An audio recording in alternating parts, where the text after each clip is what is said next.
Hello everyone, welcome জানাচ্ছি সবাইকে আরও একবার চৈতালি রান্নাঘরে। আশা করি প্রত্যেকেই খুব ভালো আছো, সুস্থ আছো।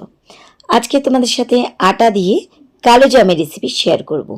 যে কালো জাম খাওয়ার পরে কারোই মনে হবে না যে এটা ছানা দিয়ে তৈরি করা কালো জাম না। সবাই ভাবে যে এটা ছানা দিয়ে তৈরি করা দোকান থেকে আনা কালো জাম।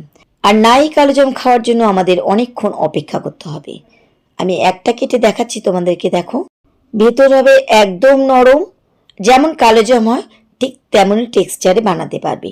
বানানো পদ্ধতি খুবই সহজ, দেখলে বুঝতেই পারছো যে ভেতর পর্যন্ত কি সুন্দর নরম তুলতুলে হয়েছে। আর একবার এই কালাজামুন বানানোর পরে দেখবে কনফিডেন্স লেভেলটা এতটা বেড়ে যায় যে তখন মনে হয় বারবার এই রেসিপিটাই বানাই। মাত্র হাফ কাপ আটা দিয়ে আজকে আমরা এই কালো জামগুলো বানাবো। তো চলো দেখে নেওয়া যাক আজকের রেসিপি। প্রথমে একটা বাটির মধ্যে আমি এখানে নিয়ে নিচ্ছি হাফ কাপ আটা, যে আটা দিয়ে আমরা রুটি খাই সেই আটা নিয়ে নেবে। আর এখানে নিচ্ছি আমি হাফ কাপ গুঁড়ো দুধ, যে কোনো ব্র্যান্ডের হাফ কাপ গুঁড়ো দুধ নিয়ে নেবে। এবার সাথে দিচ্ছি একদম 1 পিঞ্চের মতন 1/4 teaspoon baking soda, baking powder না কিন্তু।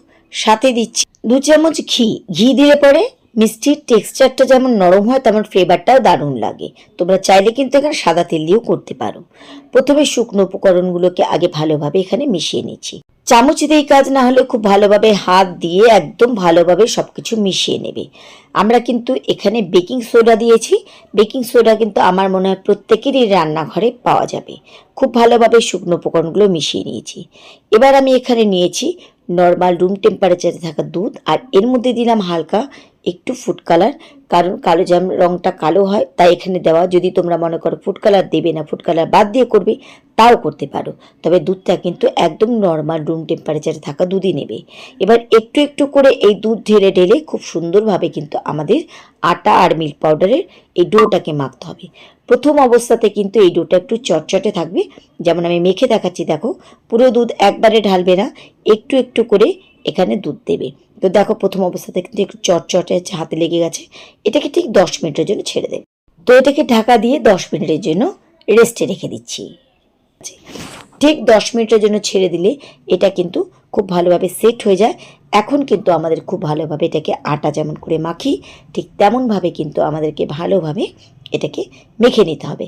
এখন কিন্তু এর মধ্যে ঘি বা দুধ কোনো কিছু দেওয়ার আর দরকার নেই। খুব ভালোভাবে এখানে আমাদের মাখা হয়ে গেছে। এবার এখান থেকে আমরা ছোট ছোট করে লেচি কেটে নেব। কালো জাম আমরা সবাই জানি যেটা একটা স্ট্যান্ডার্ড সাইজ হয়। যদি ওভাবে না করতে চাও, একটু ছোট বানাতে চাও বা এর থেকে বড় বানাতে চাও, সেটা কিন্তু পুরোপুরি তোমাদের পছন্দ।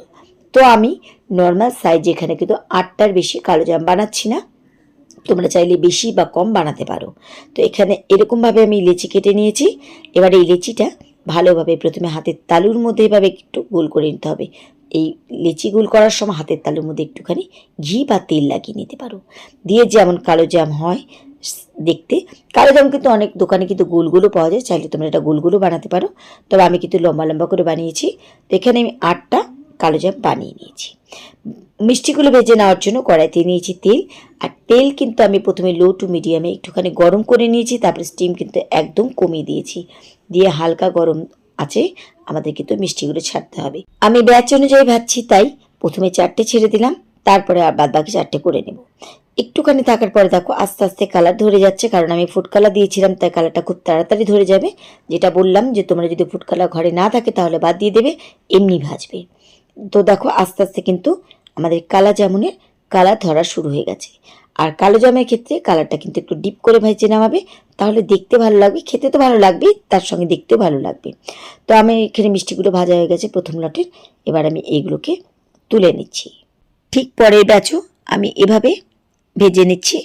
এই মিষ্টিগুলো একবার বানিয়ে দেখো, বাড়ির লোক বাইরের লোক তুমি যাকেই খাওয়াবে সেই কালোজাম খাওয়ার পরে রেসিপিটা অবশ্যই তোমার কাছে জানতে চাইবে। আর তোমারও মনে হবে বারবার করে এভাবে কালোজাম বানাই। তো মিষ্টিগুলো আমার এখানে ভাজা হয়ে গেছে। এবার মিষ্টি রসের জন্য আমি এখানে একটা কড়াইয়ের মধ্যে নিয়ে নিচ্ছি 1 কাপ চিনি। এর সঙ্গে দিচ্ছি 3 কাপ জল। 3 কাপ জল দিচ্ছি এই কারণে, কারণ কালোজাম মিষ্টিগুলো কিন্তু খুব রস টানে, তাই জলের পরিমাণটা কিন্তু আমাদেরকে একটু বাড়িয়ে দিতে হবে। এবার প্রথমে চিনি শিরা বানিয়ে নিচ্ছি। আমি কোনো রকমের এর মধ্যে এলাচ দিইনি, চাইলে তোমরা কিন্তু এর মধ্যে এলাচ দিতে পারো। এবার যখন মিষ্টিগুলো দেবো, দেখো মিষ্টিগুলো কিন্তু আমার আগে ভাজা হয়েছে, তাই মিষ্টিগুলো কিন্তু একদম হালকা গরম। আর চিনির শিরা কিন্তু আমাদের গরম।